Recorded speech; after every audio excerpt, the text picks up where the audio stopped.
Hello and welcome. Today we are talking about grit and grit in a different way of approaching grit because let's face it, grit requires us to have certain levels of qualities, but it's not just pushing through because many people can push through, but actually coming out on the other side. Um, in a better or more elevated way. Today, with me, I have an amazing story of grit. Sabine, why don't you tell us about a little bit about like you moved across the country, which is a daunting task, but to do it and then to start your business on top of that. Tell us about your story and your experience in developing grit or just having it too. Firstly, thank you, Izzy, for having me on this show today. I'm always very excited when I can inspire others. And I just want to say I'm just like everyone else. And, as cliche as it may sound, if I can do it, you can do it too. I have to say I have experienced grit in many different areas of my life. And my story started also in corporate, like possibly a lot of people actually start in a corporate job, and so I can talk about that as well. I think the story that I told you when we spoke first time round is the fact that I actually moved countries. So I moved across Europe with one suitcase. So I guess it took a lot of courage and grit already then to make that decision. And well, fast forward 23 years, I'm still in the UK. So I'm from Austria originally. And now I landed in the UK. I'm married. I have 2 kids. So yeah, I guess with every milestone, then there was another layer of grit that I needed to develop. And then from a career perspective, I moved also away from my corporate job and I started my own business. So again, there are many different stories that I can share. That's for sure. I'm sure. And those are two big things. I think so many of us we would dream about, oh, how great would it be to move to another country. But tell me about like that decision process and maybe listening to intuition to just go, I'm going to do this and not overthink it a ton. So yeah, I'm moving to another country. I guess I told myself I'm not going to move forever, which, well, now it seems like it's been 23 years and counting. I guess it's really saying I'm going to do this step by step and I'm taking small steps.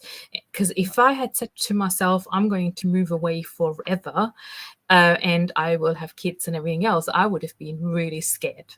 So, sometimes it's really good that you can't plan ahead and you know your entire roadmap and your entire life in detail. And I think this is a great reminder that we should just sort of live in the present moment, because quite often we either plan ahead or we think about the past and all the failures and all the things that didn't work out.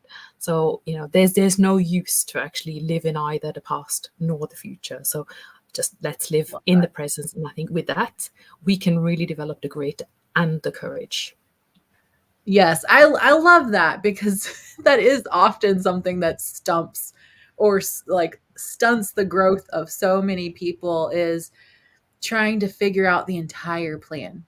And often when we Mm. try to figure out the entire plan, it never really goes that way most of the time, anyways. So why weigh ourselves down where we don't take action at all? Now, with starting your business, and this is a big hot topic too of women leaving corporate and starting their business. And what was it like for you, like starting? We all know that starting a business is not an easy thing, but how you rolled through those stages of business as well. Yeah, and I think it's good that you say stages, because a lot of entrepreneurs don't realize that there are stages. So yes, absolutely, there are stages, and that it is a journey that will never end. So as much as you might want to think, oh, one day when I'm making X amount, I will be sitting by the beach, my laptop in my hand and a mojito on the other, and the cash will be just rolling in.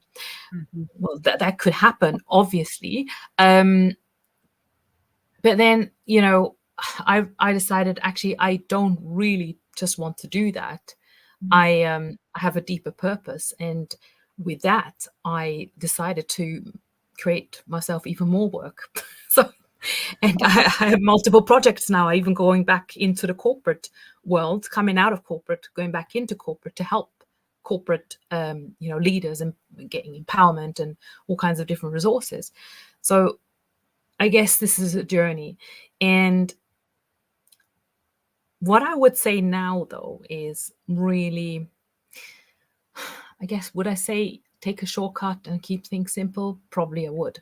Would I be here knowing what I know now if I didn't make the mistakes and gone around in circles and tested a lot of different things? Probably not. So I don't know. I can't really give that definite advice. I think Mhm. when you do follow your heart and when you are truly aligned with what you want to create and it sits right, I think that's really when you're in the right stage of phase in your business. Because I remember I just picked off something off the shelf. I mean, literally, I needed a coach. I picked something off the shelf with one of the big gurus, and I didn't realize once I entered the Zoom there were 1,000 other students there. I'm like, I will never get any advice, personal advice about my niche, my messaging, or anything like this. So that was a big learning that, the big guru is not always the solution. And I started off with just picking a niche. Basically they sold business in a box. Mm. Be a manifestation coach. Basically, that's what I picked because that was the closest thing that I knew and I was interested in. And then when I started, I was like, I don't even know anything about manifestation. That doesn't sit with me. And then I noticed, hang on, who was I when I was in corporate? What are the skills that I can truly take away and bring in and that I really enjoyed doing? Because not everything was bad in corporate. Mainly the reason why I got out of corporate because just wanted flexibility. I wanted to see my kids grow, and basically I started off doing what I did in corporate on my own, which was more leadership and coaching, consulting kind of thing. And so picking manifestation coaching felt a bit alien to me. And I had to draw this out. And this was stage one, I guess. It's like picking the wrong thing and then really being confused about it and you're going nowhere. So Very many of us do it. people do that, yeah. Very luckily, I noticed it quite quickly and I stopped and I was like, no, this is not my pathway. So I think it's important to understand that and then not feel guilty about it. Like, okay, you tested it, you've tried it, but you now know what you don't like or what doesn't really align. And because I needed to feel really authentic and know my stuff because I would feel like an imposter. And people are still feeling like imposter, even though they know their stuff. So there's probably another conversation to be had. It Right. is. So then I realized, hang on, I was always good with project management, bringing people together and communities. And that's really when I started to blossom. And that was stage two in my business, to actually really truly understand myself and what I was good at and what I would bring to the table. Because quite often we can probably compare ourselves to other people and then not feel good enough, whilst we never really experience what we should be doing and what our unique skill actually is. So there's no need to actually compare ourselves to anyone or think there's competition or that we're less worthy and stuff like that.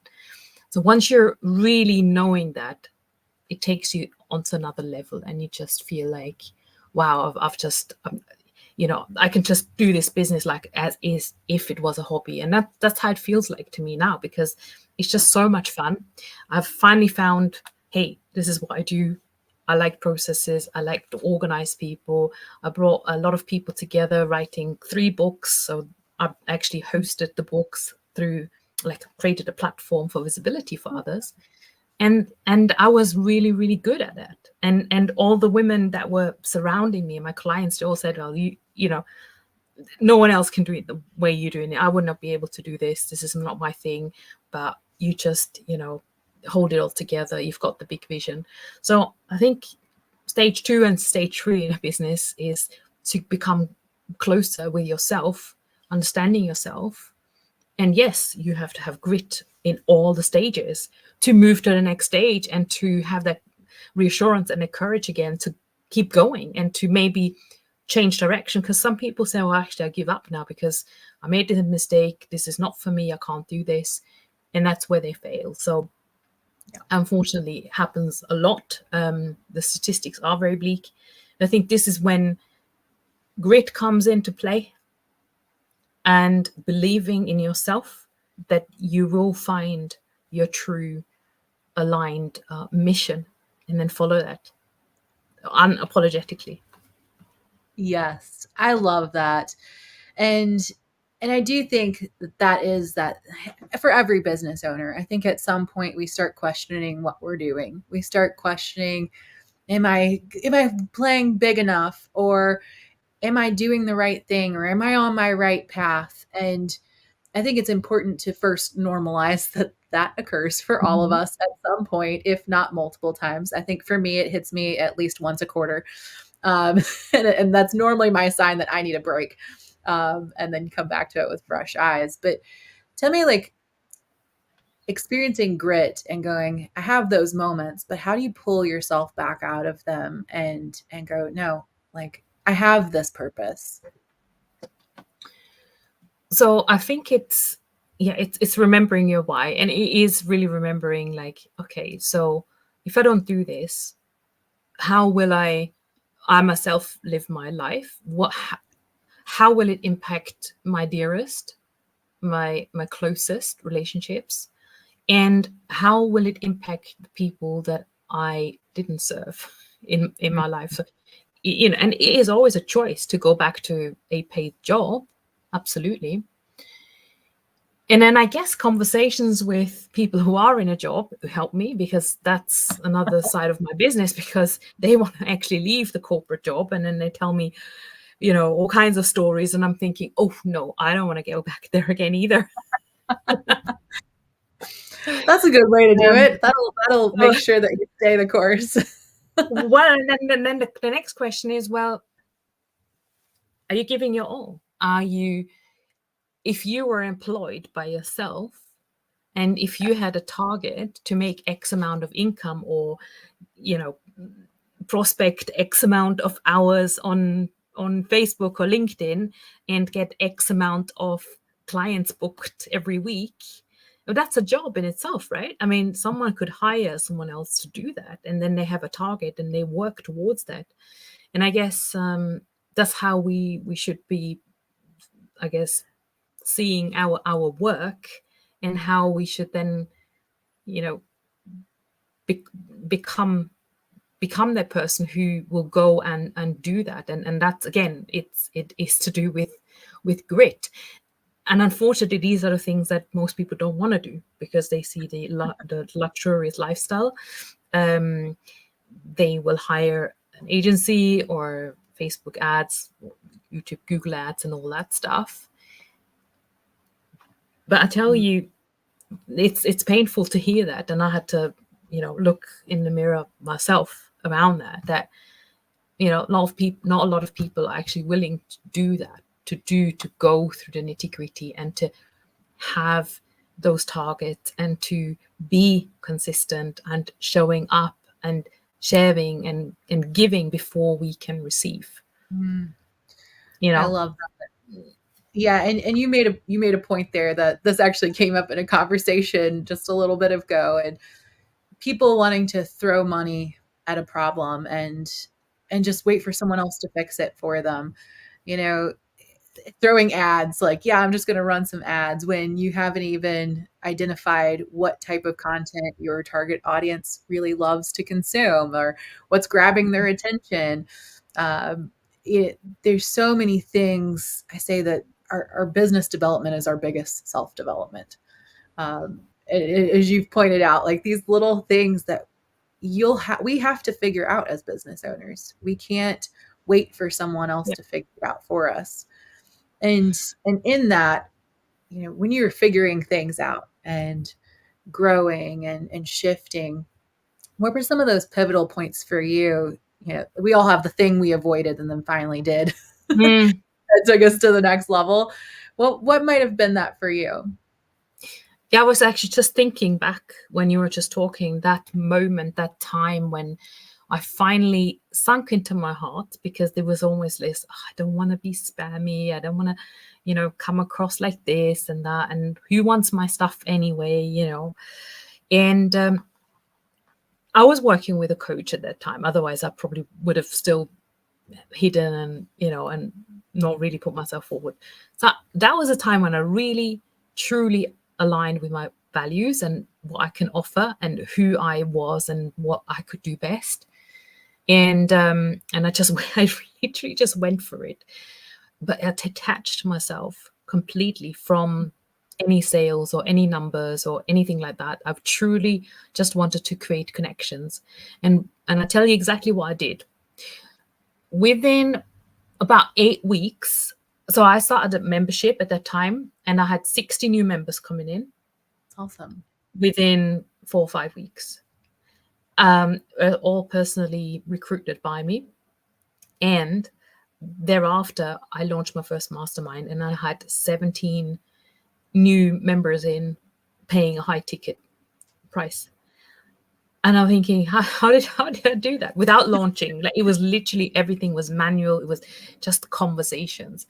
And at that time, I did a marathon. I was call it online TV show, like what we're doing right now. Back then, it was quite new. It was like a couple Okay. of years. I mean, 6, 7, 8 years ago by now.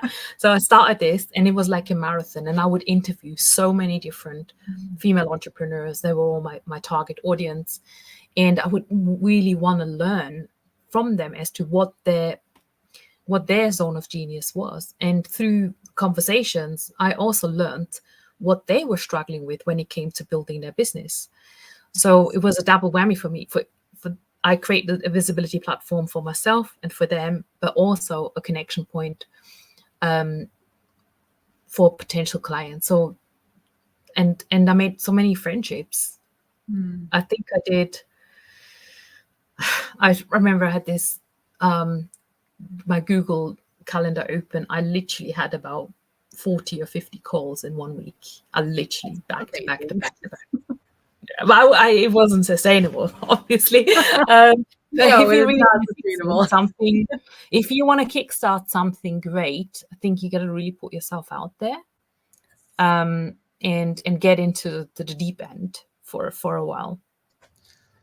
I love that. And so often this word grit is perceived as like powering through and ignoring your emotions. And I don't think that's true all the time, Mm. especially as business owners. Like, we can't ignore our intuition and we cannot ignore our heart, but we can start to address some of those fears. What were some of those fears that showed up for you earlier on that you've overcome?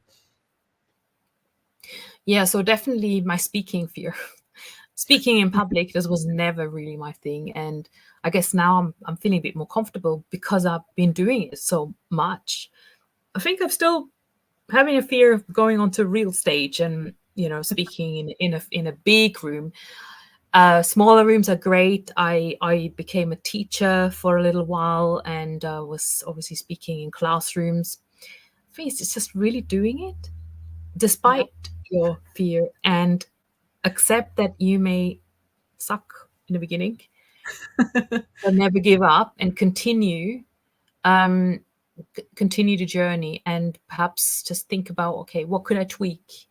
Um, like now I'm thinking I could actually change my speed, my tonality, up and down, all these things I had picked up from my speaking course as well. Obviously, still not Yeah. doing it. It's unconscious. You need to create a habit around it, and sort of instill bit by bit by bit pieces to enhance your own abilities, whatever it is. It may be that you don't know how to do sales calls. Well, there are sales call scripts out there that you could potentially follow in the beginning, and yes, it might sound a little bit mechanical, but you'll get better and better and better at it because it becomes natural.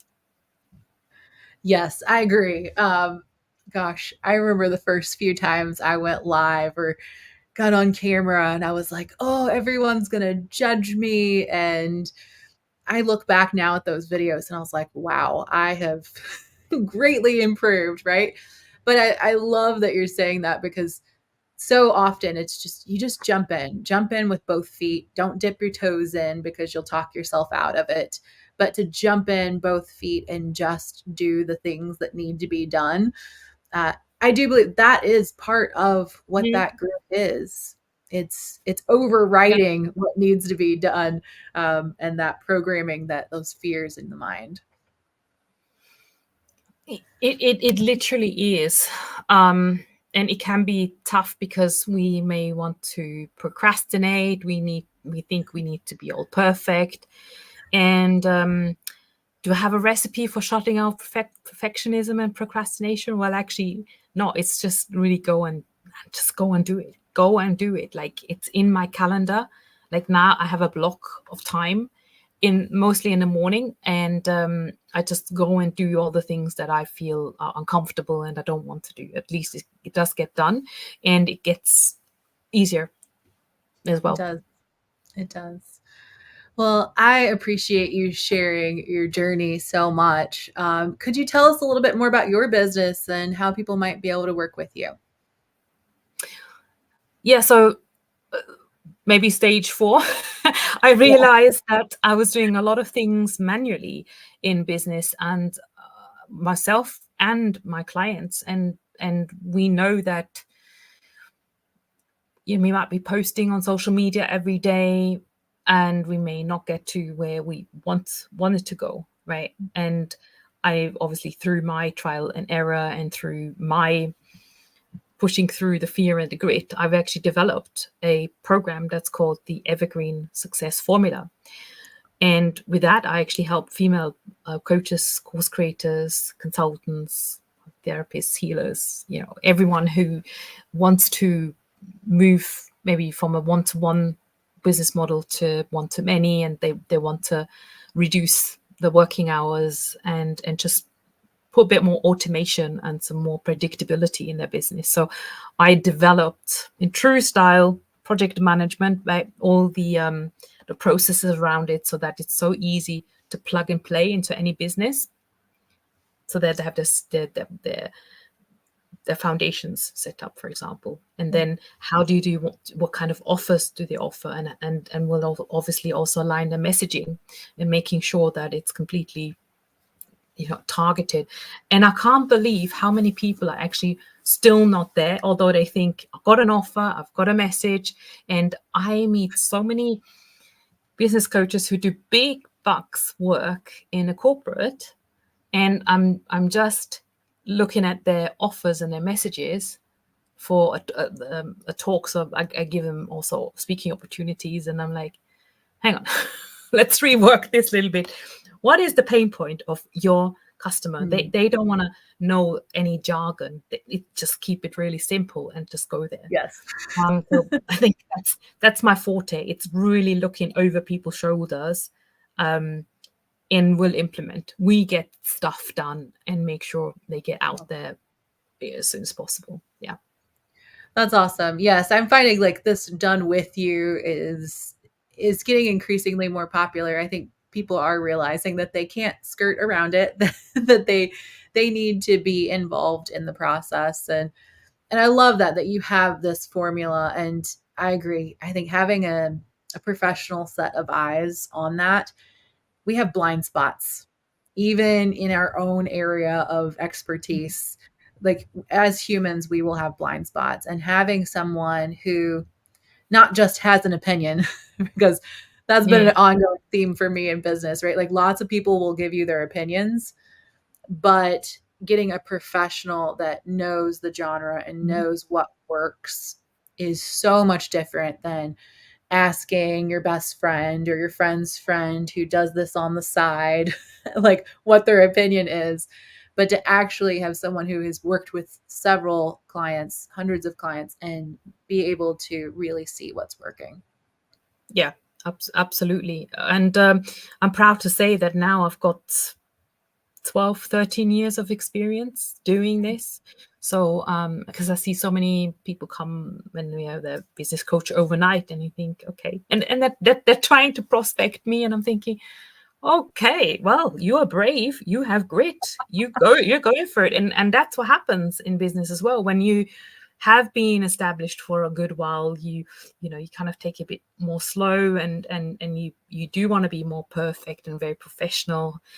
But there are some people out there who they just started off, and then they just really they're Yeah. cheeky with their approaches, and I guess they don't have that much luggage in that sense, and they're very happy to be spammy on social media and call other people out. And I'm more like the people pleaser, so there's probably always things to learn as well. But yeah, I'm definitely not someone who's just said overnight, now I'm a business coach. I wasn't actually in the beginning. I had to learn so much from my own business, which was the coaching, Mhm. consulting in corporates, and then by really understanding what it takes and the mistakes I've made, I found some shortcuts, and I'm like, I got to teach that to the women, because I really don't Yeah. want them to have the same bad experience and go around in circles as I did. Agreed. I have far more mistakes than I have perfections. And being a bit, yeah, I've been in business since 2013, and I agree. Like, at each stage, there are so many lessons that we learn, and I had people telling me what I should do. And I would say that would be a lesson for the viewers. Like, listen to the professionals who have been in it and who have done it. And if they're telling you, like, this is the thing you need to do that thing. Don't wait until you're at stage 3 to finally do the thing. And I think the stages, there will come and go as well. Like, I'm at the stage again where I might revert back to where I was in stage 1 in terms of how I started, and because I'm being pulled back in creating communities rather than doing like agency work. That's not really my thing. And maybe I am going to create a new community where we can be networking, for example.